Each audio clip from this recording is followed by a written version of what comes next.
आज आपने देख ही लिया था कि 70,000 पदों पर वैकेंसी को लेकर के कैबिनेट के द्वारा बिहार सरकार में मंजूरी मिल गई है, जिसके बारे में मैंने आपको जानकारी भी दी थी।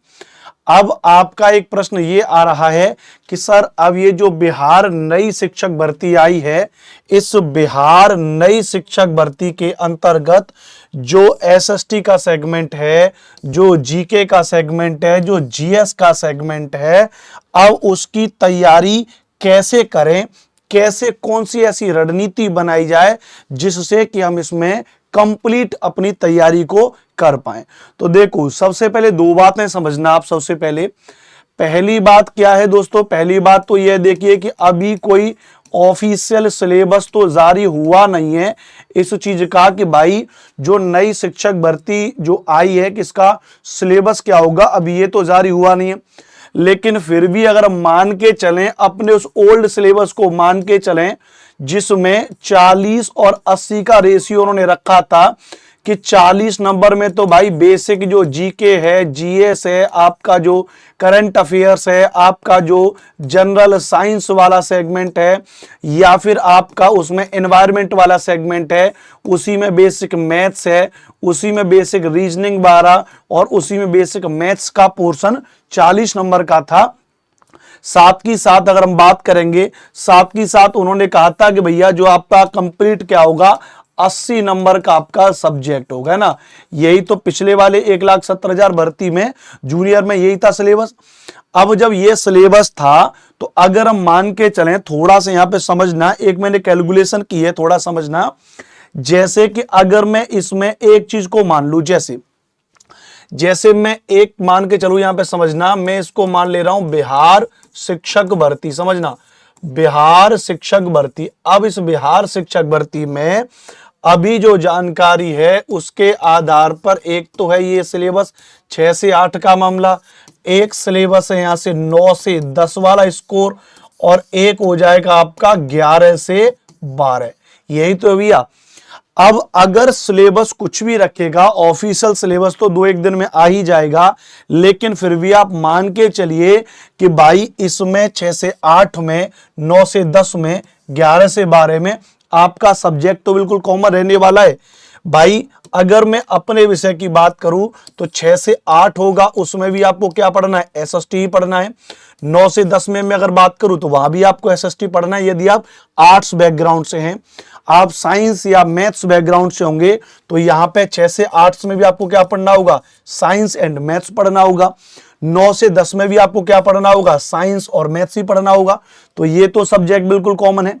11 से 12 में अगर आप चले जाएंगे तो इसको हम पीजीटी कहते हैं, तो यहां सब्जेक्ट स्पेसिफिक हो जाता है। सब्जेक्ट स्पेसिफिक में मान के चलते हैं आपका हिस्ट्री है, ज्योग्राफी है, पॉलिटिकल साइंस है, इकोनॉमिक्स है, आपका मैथ्स है, हिंदी है, इंग्लिश है, संस्कृत है, डॉट डॉट डॉट, जो भी सब्जेक्ट में वैकेंसी फुल नोटिफिकेशन में आएंगी। लेकिन उससे पहले अगर मैं यहां पर 6 से 8 में, क्योंकि यहां पे सबसे ज्यादा 31,000 के आसपास पद हैं, तो अगर मैं यहां पर बात करके चलूं तो मैं आप ही से पूछ रहा हूं, जरा वीडियो को पॉइज करके पहले मुझे ये बताओ कि अगर आपको जूनियर में या माध्यमिक स्तर पर अगर आपको शिक्षक बनना है और आपका बैकग्राउंड कला वर्ग का है, तो आपका प्राइमरी सोर्स क्या होना चाहिए? आपको सबसे पहले किन को पढ़ना चाहिए? ये जरा वीडियो को पॉइज करके पहले यहां पे जवाब दे दो। दे दिए जवाब। अब समझो तो आपके दिमाग में क्या होगा कि सर मुझे एसएसटी के अंतर्गत बेसिकली अपनी एसईआरटी की किताबें, जो मेरे बिहार बोर्ड की किताबें, बिहार बोर्ड की जो एससीईआरटी है, साथ ही साथ एनसीईआरटी जो और मानक किताबें, जो राष्ट्रीय स्तर की किताबें एनसीईआरटी, तो भाई एनसीईआरटी और एससीईआरटी तो एटलीस्ट एसएसटी के अंतर्गत मुझे अनुपम सर 6वीं से 10वीं तक पढ़नी पड़ेंगी। क्योंकि 6 से 8 तक वाले सिलेबस में कहते हैं कि भैया 6 से 8 तक आपको एनसीईआरटी आनी चाहिए। 9 से 10वीं कहते हैं भैया कि कम से कम 9 से 10 तक आपको एनसीईआरटी आनी चाहिए, एससीईआरटी आनी चाहिए। लेकिन जो पिछला वाला पेपर हुआ था उसमें पेपर का लेवल थोड़ा बढ़ा दिया गया था। तो आप मान के चलिए कि चाहे तो आप यहां पे 6 से 10 तक भर रहे हो, चाहे तो आप यहां 6 से 8 तक भर रहे हो या 9 से 10 तक भर रहे हो, आपको इन दोनों के लिए एसएसटी अगर आपको तैयार करनी है या फिर आपको जीके जीएस भी, हाँ कॉमन पेपर भी अगर होता है उसमें भी जीके जीएस आपको तैयार करनी है, उसमें भी आपको एसएसटी तैयार करनी है, तो आपको 6 से लेकर के 10 तक की एससीईआरटी और एनसीईआरटी आपको पढ़नी पड़ेंगी। बात क्लियर है? तो अब आपका प्रश्न ये आ गया कि ठीक है सर, ये बात तो हो गई, और इधर भी आपका जो भी सब्जेक्ट है, हिस्ट्री है, ज्योग्राफी है, पॉलिटिकल साइंस है या इकोनॉमिक्स है, इसके लिए भी आप अपना 6 से 12 तक की एनसीईआरटी खत्म आपको करनी पड़ेगी, प्लस एससीईआरटी आपको खत्म करनी पड़ेगी। अब मैं आपको एनसीईआरटी और एससीईआरटी का एक बेसिक डिफरेंस बता दूं, दोनों में कुछ खास अंतर नहीं है, कुछ कुछ चैप्टर्स का अंतर है बस, और कुछ नहीं है। तो चाहे आप एनसीईआरटी पढ़ लो, एससीईआरटी पढ़ लो, कुछ खास उसमें अंतर बहुत ज्यादा बड़ा नहीं है। ठीक है, तो अगर आप एसएसटी की तैयारी कर रहे हो तो वो यहां पर भी काम आएगा और यहां पर भी काम आएगा। ऑल ओवर एसएसटी की तैयारी करने के लिए यह बात कॉमन है कि आपको अपने बिहार बोर्ड की एससीईआरटी या आपको सेंट्रल एनसीईआरटी जो मानक पुस्तक हैं उनको आपको पढ़ना होगा। देखो मेरे पास सारी किताबें रखी हैं, मैं इनके बारे में आपको बता दूं, तो मैं खुद इन्हीं किताबों से सारे बच्चों को पढ़ाता हूं। मेरे पास ये पूरा कक्षा 8 की आप देखोगे तो ये पॉलिटिकल साइंस की एनसीईआरटी, कक्षा 7 की पॉलिटिकल साइंस की एनसीईआरटी, ये देख रहे हो ज्योग्राफी की एनसीईआरटी, यहां पर आप देखोगे ये ज्योग्राफी की एनसीईआरटी। ये सारी वो पुस्तकें जिनको मैंने खुद से पढ़ा है, तभी मैं आपको इन सब चीजों के बारे में बता रहा हूं, वरना मैं आपको सोर्स ही नहीं बताता। बहुत मेहनत रिसर्च करके सोर्स मैंने पता किया है। तो अब एक तो ये है कि एनसीईआरटी और एससीईआरटी की आपको क्लास पढ़ाई जाए, है ना, एक तो ये हो जाएगा। एक दूसरा हो जाएगा कि जो आपका जीके जीएस का मामला है, एक इसकी क्लास आपके लिए स्टार्ट हो जाएगी। तो समझना, अभी हाल फिलहाल में मैं क्या करा रहा हूं, यही 6वीं से 10वीं तक की एनसीईआरटी और एससीईआरटी पूरी करा रहा हूं मैं। किसमें? एक बैच मेरा चल रहा है यूट्यूब पर बिल्कुल फ्री में, जिसको हम सीटेट के नाम से चला रहे हैं। सीटेट दिसंबर में जो होने वाला है उसके लिए चला रहे हैं, तो वहां पर भी मैं इन्हीं एनसीईआरटी को पढ़ा रहा हूं। साथ ही साथ अब मैं, क्योंकि उसी बैच में मैं बिहार के बच्चों को भी पढ़ाऊंगा, तो मैं थोड़ा सा एससीईआरटी को भी देखूंगा कि बहुत ज्यादा बड़ा कोई अंतर है तो नहीं।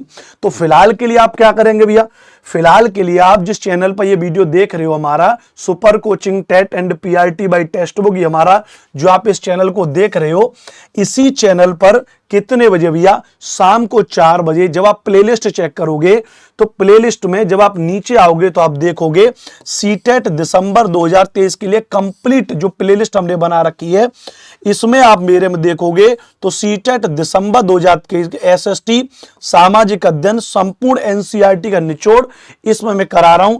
इसके अंतर्गत मैं हिस्ट्री आपको कंप्लीट पढ़ाऊंगा, इसके अंतर्गत मैं आपको ज्योग्राफी पढ़ाऊंगा, इसके अंतर्गत मैं आपको कंप्लीट पॉलिटिकल साइंस आपका इसमें पढ़ाऊंगा। तो जब तक ऑफिशियल सिलेबस इस नई शिक्षक भर्ती का नहीं आ रहा है, तब तक आप मेरी इस क्लास को जरूर ज्वाइन करेंगे। अनुपम सर ये क्लास कितने बजे चलती है? ये क्लास चलती है शाम को 4 बजे। इस क्लास को आप सर्च भी कर सकते हो मेरे नाम से, एसएसटी बाई अनुपम सर के नाम से। देखो भाई, आपके काम के लिए चीजें बताइए, अब आपकी मर्जी है, आप चाहे पढ़ो चाहे मत पढ़ो, भैया हमारा काम आपको पढ़ाने का है। दूसरा जैसे ही इसका ऑफिशियल सिलेबस आ जाएगा आपका, उसके तुरंत बाद ही मैं इसके लिए क्या लॉन्च कर दूंगा, आपके लिए डायरेक्ट मैं इसके मॉडल पेपर कराऊंगा, आपको सीधे डायरेक्ट मॉडल पेपर कराऊंगा कंप्लीट जीके जीएस के। जैसा भी सिलेबस होगा उसके आधार पे 40 क्वेश्चन 50 क्वेश्चन का एक model paper per day discuss किया करेंगे। तो फिलहाल जब तक के लिए आप मेरी 4 बजे वाली इस क्लास को देखिए, और इस 4 बजे वाली क्लास में 9 वीडियोस पूरे हो चुके हैं, और इन 9 वीडियोस में मैं कक्षा 6 की ज्योग्राफी की एनसीईआरटी फिनिश करा चुका हूं। कल से हम जिस चीज को लेके बात करेंगे, कल से मैं आपको बता दूं, तो कल से हम इस टॉपिक को पढ़ेंगे। ये हमारी कक्षा 6 की पॉलिटिकल साइंस की एनसीईआरटी, इसको हम पढ़ेंगे। तो आप कल से मेरे साथ में लाइव जुड़ सकते हैं शाम को 4 बजे। तो ये एक मैंने अच्छा खासा आपके लिए रिसर्च किया है, और उस रिसर्च में मैंने आपको बताया भैया कैसे आप अपनी कंप्लीट एसएसटी जीके जीएस की तैयारी कर सकते हैं। एसएसटी तो आपका हो ही जाएगा, जीके जीएस के लिए हम आपके लिए कुछ चीजों को और मॉडल पेपर लेकर के आएंगे। लेकिन तब तक आप सभी बिहार के विद्यार्थी मेरे साथ में शाम को 4 बजे जरूर जुड़े। मेरी बात से, मेरी इस स्ट्रेटेजी से आप सहमत हैं तो एक बार ऑफलाइन कमेंट में एसएसटी बाय अनुपम सर जरूर लिखना और बताना कि रणनीति आपके लिए कैसी है, और आप क्या चाहते हैं। यदि कोई नई क्लास भी चाहते हैं तो आप कमेंट करके जरूर बताना। वीडियो अच्छी लगी हो तो चैनल को सब्सक्राइब कर देना, अपने दोस्तों को जरूर शेयर करना। Thank you very much. जय हिंद, जय भारत।